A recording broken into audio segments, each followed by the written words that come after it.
Alors, au moment où Netanyahou s'est vu confier ce soir la mission officiellement de former ce nouveau gouvernement et cette nouvelle coalition, eh bien, nous recevons l'un des nouveaux députés du Likoud, Yoav Kish. Bonsoir. Merci d'être là. Vous parlez un tout petit peu français parce que vous avez étudié en France d'ailleurs, mais vous nous répondrez en hébreu. Évidemment, ce sera traduit. Alors, il y a quand même quelque chose d'étonnant aujourd'hui, c'est que on annonce aujourd'hui, le bureau du Premier ministre, en tout cas, aurait décidé de suspendre la construction de 1500 nouveaux logements dans un quartier, on va dire, contesté de Jérusalem-Est, celui de Har Homa, qui est revendiqué par les Palestiniens. Et on sait que vous êtes, vous au Likoud, et c'est assez inhabituel en tout cas, partisan de rendre finalement Jérusalem-Est aux Palestiniens, aux Arabes, ce qui n'est pas le cas. Alors vous n'êtes pas d'accord ? Non, non, non. C'est parce que mais non, c'est pas ça. Hein? Mais vous êtes partisan de la division de Jérusalem. Non, c'est... Ok, non, c'est faux. Je n'ai jamais dit cela. Les journalistes ont essayé de tirer quelque chose de ce que j'avais dit pour me le faire dire. Je n'ai jamais dit cela. Clairement, Jérusalem est la capitale éternelle de l'État d'Israël et du peuple juif et ne sera pas divisée. Maintenant, pour la question que vous avez posée, à mes yeux, c'est faux. Je suis pour la construction dans toute Jérusalem. Je ne suis pas d'accord avec le gel des constructions. Jérusalem est notre capitale et je ne comprends pas pourquoi. Je ne suis pas au courant de ce que vous venez de dire. C'est arrivé aujourd'hui. Je vais vérifier cela. Mais je suis pour la construction dans tout Jérusalem. Et je vais dire simplement, pour que vous compreniez pourquoi vous pensez que le journaliste m'ont fait dire cela. Je parlais d'une question difficile, à savoir qu'il y a des habitants de Jérusalem qui vivent derrière le mur de séparation. Les Juifs ne peuvent pas passer et ils sont pourtant, ils reçoivent les sécurités sociales et autres aides de l'État. Et ça, c'est un problème. Et ça, on l'a transformé. C'est pas ce que j'avais dit. Bon, en tout cas, c'est une polémique qui vous a fait démarquer un petit peu durant cette campagne, puisqu'il y a même un parti, Yachad, dont le leader, a demandé à ce que vous soyez expulsé de la liste du Likoud pour avoir dit ça. Ça a été une polémique quand même. Vous savez, c'est assez ironique. Finalement, c'est Yachad qui a été effacé des listes et c'est moi qui suis à la Knesset. Alors, Yachad ont lu ce qu'ils pensaient que j'avais dit et ils n'ont pas vérifié auprès de moi, m'ont pas posé la question. C'était juste histoire de... C'était pas sérieux, c'était pas professionnel. Ils ont voulu pousser des hauts cris. Bon, finalement, c'est ce qui leur est arrivé. Bon, aujourd'hui, donc vous vous sentez parfaitement en phase avec ce qu'incarne Netanyahou aujourd'hui, cette majorité qui va être formée avec le parti Foyer Juif, les partis religieux. Vous vous sentez bien à l'aise dans cette majorité? Écoutez, Abait Yehudi sont les alliés naturels du Likoud. Je pense qu'un gouvernement de droite, c'est ce que le peuple a choisi, c'est ce que les électeurs ont voulu. Et je suis d'accord, si on pouvait trouver des accords avec des partis du centre ou des partis qui sont prêts à accepter nos conditions, je ne rejette aucune de ces options, ni ne m'y oppose. Mais pour dire les choses, dans ces élections, il y a une grande différence entre la droite, sous la direction du Likoud, et la gauche sous la direction de Bougie, où il y a des gens qui, à mon avis, sont des extrémistes.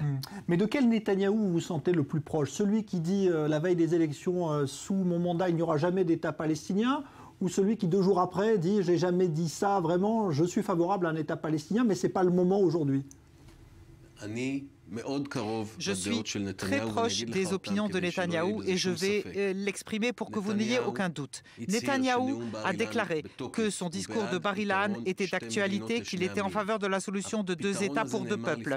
Cette solution a été proposée déjà il y a 4 ans. Pendant ces 4 ans, il y a des choses qui sont arrivées. Aujourd'hui, du côté palestinien, nous n'avons pas de partenaire. Nous l'avons vu avec Tzipi Livni, nous l'avons vu aussi lorsqu'il a fait un accord avec le Hamas qui tire sur les femmes et les enfants en Israël.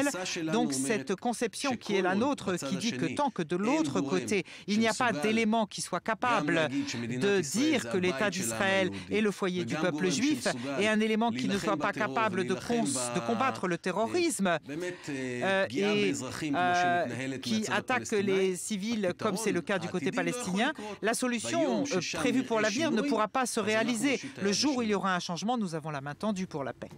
Donc aujourd'hui, quand vous entendez dire que finalement ce sont les Israéliens qui freinent ces négociations, que ce sont les Israéliens qui doivent reprendre l'initiative, vous estimez que la faute est partagée et que ce n'est pas seulement Israël qui est responsable?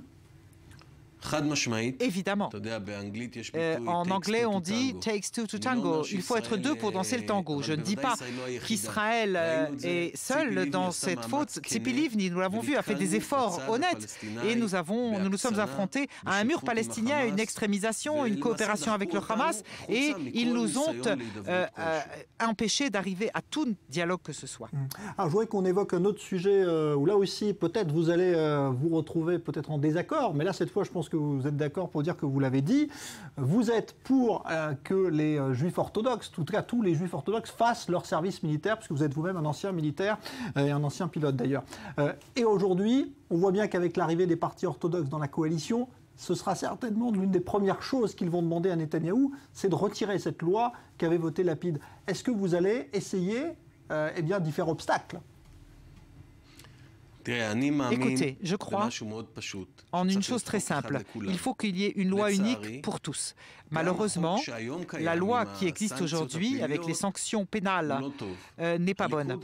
Le Likoud, mon parti, croit dans le renforcement, dans ce qui se passe dans le milieu orthodoxe aujourd'hui et les accompagner. La loi actuelle qui a été menée par Yair Lapid, ce qu'elle fait, cette loi, elle leur met simplement le doigt dans l'œil, mais sans les amener à s'enrôler dans l'armée et ne crée que de l'antagonisme dans la rue orthodoxe. Et donc, à mon avis, aujourd'hui, cette loi n'est pas bonne. Je suis contre les sanctions pénales ou bien une loi unique pour tous qu'il faut suivre jusqu'au bout de manière libérale ou bien l'autre approche, celle du Likoud, qui dit renforçons les tendances actuelles et accompagnons ces orthodoxes. Alors, il nous reste quelques minutes, mais je voudrais qu'on évoque un sujet que vous connaissez bien puisque vous avez été pilote, je le disais, à la fois dans le militaire et dans le civil.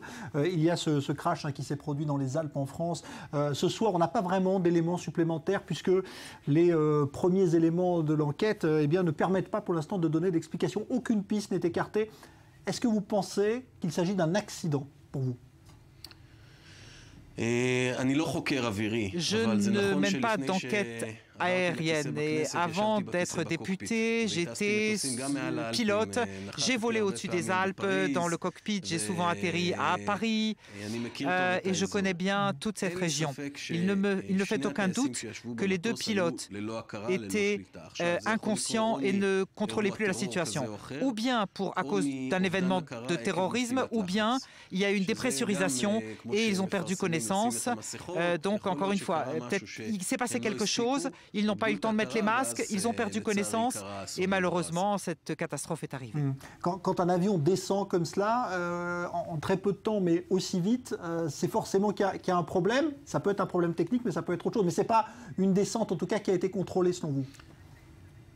Écoutez, d'après ce qu'on a entendu, l'avion volait. Il n'y a pas eu de problème technique dans le vol lui-même, ni au niveau des moteurs ou des ailes. Mais il est possible, à cause d'une dépressurisation en hauteur, ils ont perdu connaissance. Et alors là, évidemment, tout était perdu. L'avion peut aller là où ce n'était pas planifié. D'ailleurs, dans de tels cas, on prévoit qu'il y ait une descente. Si vous avez une dépressurisation, on doit descendre le plus vite possible, mais on le fait avec les masques à oxygène sur le visage et peut-être que là, il y a eu un problème.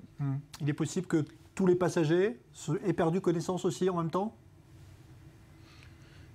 Oui, probablement, les masques sont tombés, comme on le voit dans les films de préparation. Celui qui a mis son masque à oxygène n'a pas perdu connaissance, ou bien que c'est arrivé d'un seul coup, et peut-être que tout l'avion a perdu connaissance. Merci. Effectivement, on n'a pas encore tous les éléments, mais les boîtes noires vont être exploitées dans les heures qui viennent. Merci, Yoav Kish, d'avoir été notre invité. Merci bien.